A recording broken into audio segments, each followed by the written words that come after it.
Hello everyone, it's about time for a pet food update, and the bad news is there's no good news.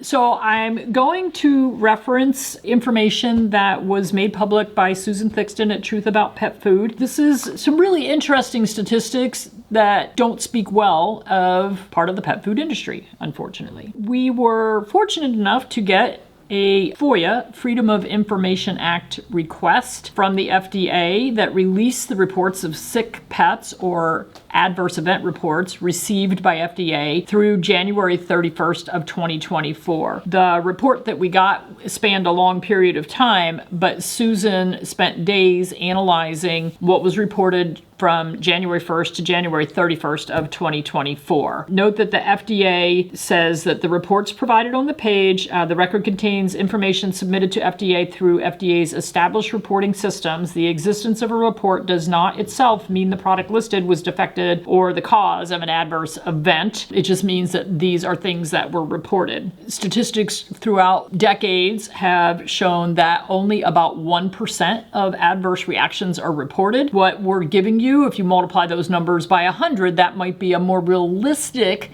look at what is actually happening out there in the world. When Susan analyzed the data for January of 2024, she found that there were 971 complaints submitted to the FDA during the month of January. It does not include multiple complaints of bug-infested pet food or others that did not appear to match the symptoms of the current pet food crisis. So she was looking for things like the bloody vomit and diarrhea, the seizures, the allergic reactions, those sort of things. And of those 971 complaints, 886 reports were Purina products, 85 were for other brands. Some of the reports included more than one pet, so the total number of sick pets received by the FDA in January 2024 was 1,312. So 971 complaints, but over 1,300 sick pets because some families had multiples. And then Susan did this really nice little bar graph. Here's the Purina complaints, here's all the other brands. And as you can see, it's pretty well skewed in one direction. The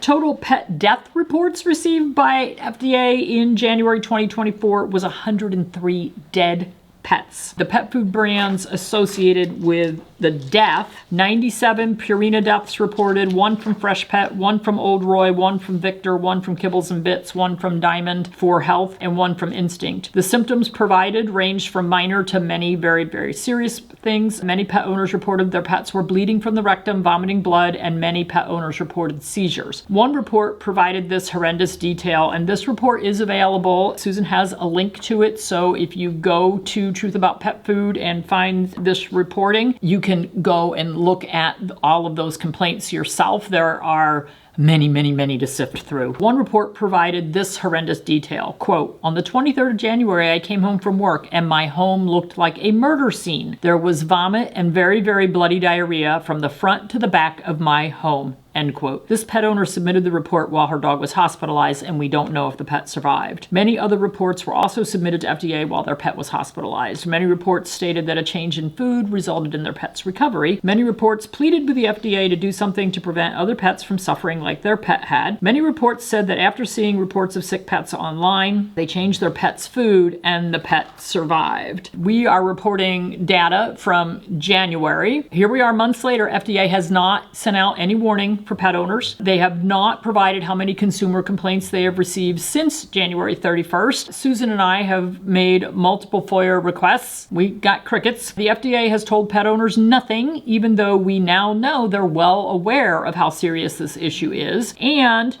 Purina Pet Food made the following public statement that this is all just a rumor. They are throwing me and others under the bus, saying that this is just a ploy for us to make money. I don't know. There's a lot of sick and dead pets here, so I don't know what that has to do with me other than I'm reporting facts. When Purina made that public statement on January 15th, the FDA, and most likely also Purina, because we're thinking these pet owners reported to them as well, they had already received 631 reports from pet owners from January 1st to January 14th involving 839 sick pets and 86 of which had died. But just a rumor. Unfortunately, sickeningly, we continue to receive reports of sick and dead pets. More than 100 were received by the Saving Pets One at a Time Facebook group just this week, and the reports are continuing to pile in, folks. FDA's silence has done nothing to stop this very serious issue, and we have to ask, how much more serious does this have to get before FDA does something to protect our pets? Why are pet owners and advocates the only ones trying to protect pets? So you can go to Susan's website, truthaboutpetfood.com, and you can actually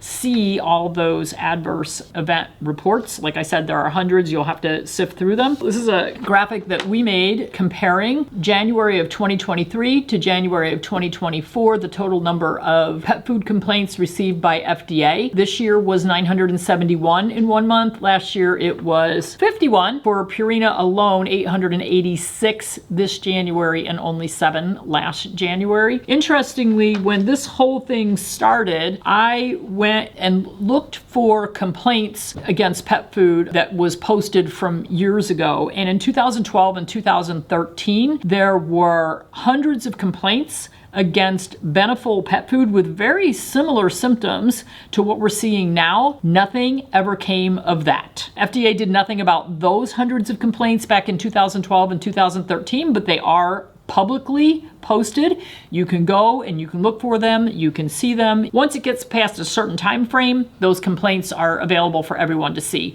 While things are still active, you have to do a FOIA request to get that information. Another blog put out by Susan, which I just think really speaks to the issue that we have right now, that FDA is really doing nothing to inform pet parents. On March 16th, 2007, multiple pet food recalls were issued, all without a confirmed cause. So what we're seeing right now is all these complaints, all these deaths, all these sick pets. We haven't found the cause. We have suspicions, but we have not found the cause. And we assume the FDA hasn't found the cause, although who knows? Maybe they have and they're just not telling us. I don't know. We don't know because they're not telling us anything. However, in March of 2007, they also didn't have a cause, and they issued multiple recalls. Menu Foods issued a recall that stated they are initiating a North American recall of dog and cat food manufactured in cuts and gravy format between December 3rd, 2006 and March 6, 2007. There's been a small number of reported instances of cats and dogs in the United States becoming sick from kidney failure after eating the affected products. There have been approximately 10 deaths reported. 10.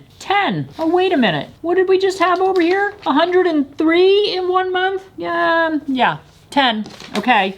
Recall. And as to the cause of the recall, they stated, following feedings of the product, some cats and dogs refused further feedings. Still seeing that. While others exhibited signs of kidney failure, others died from kidney failure. There's been extensive testing of the products in question by Menu Foods, employing both internal and external resources, but they've been unable to confirm any causal relationship to the product. But they did a recall. Tests of the affected products have not revealed the cause of sickness. Testing will continue until better understanding of the facts has been achieved. A Purina recall dated the same day, March 16th, 2007, stated, while Purina has no indication of any product quality or safety issues specifically related to our Mighty Dog pouch products, Purina is taking this proactive action out of an abundance of caution in response to the Menu Foods recall. Where's our abundance of caution right now? A Procter & Gamble recall notice from the same day stated, P&G Pet Care is taking this proactive step out of an abundance of caution because the health and well-being of pets is paramount in the mission of IAMS and Eukanuba. Tests of some of the affected product have not revealed the cause of sickness. Testing will continue until a better understanding of the facts has been achieved. Where's our testing? Show us testing. Melamine was suspected to be a potential cause of the pet illnesses within a few weeks. In 2007, the FDA enlisted the help of the agency's Forensic Chemistry Center to develop methods to test for melamine and other chemicals. So, back in 2007, pet food manufacturers issued recalls without confirmation of a known cause. In 2007, multiple pet food manufacturers took proactive action out of an abundance of caution and recalled pet foods even though they performed extensive testing and were unable to confirm any causal relationship to the recalled pet foods. These recalls were issued based on a small number of reported instances of cats and dogs becoming sick, with 10 deaths reported. Wait a minute, in January we had 971 complaints and over 1,300 sick animals reported? Where's the abundance of caution? Unlike in 2007, in 2024 we have seen no proactive action out of an abundance of caution from any pet food manufacturer to recall the pet foods involved in the 1,300 illness reports and 103 pet deaths in 1 month, and we have no idea how many more in February, March, April, May. Ongoing. We don't know if FDA has enlisted their forensic chemistry center to investigate the cause of the 1,300 illness reports and 100 pet deaths in 1 month, but we're sending questions to the FDA regarding this. In 2024, FDA has been completely silent, providing pet owners with no investigation updates. We can have recalls with no idea what the offending ingredient is based on a few sick pets. But when we have hundreds and thousands of pets that are sick and dying, we got nothing. It's time for somebody to do their job. All I can say is pet parents, remain vigilant. If your pet says they don't like the food, they're backing away from the food, they have vomiting, they have diarrhea, remember, hemorrhagic gastroenteritis, vomiting, diarrhea, and blood, that is not a diagnosis. That is a description that they're vomiting blood and diarrhea. The cause would be the diagnosis. And right now, we don't have a cause. Don't accept hemorrhagic gastroenteritis as a diagnosis. It's a description. It is not the cause of the bloody vomiting and diarrhea. We are still hoping that we can get some answers on this, but frankly, it's not my job to test this food. It's FDA's job. It's the job of the companies that are making the food to provide safe products for the health and longevity of our pets. And right now, I don't think they're taking that job very seriously.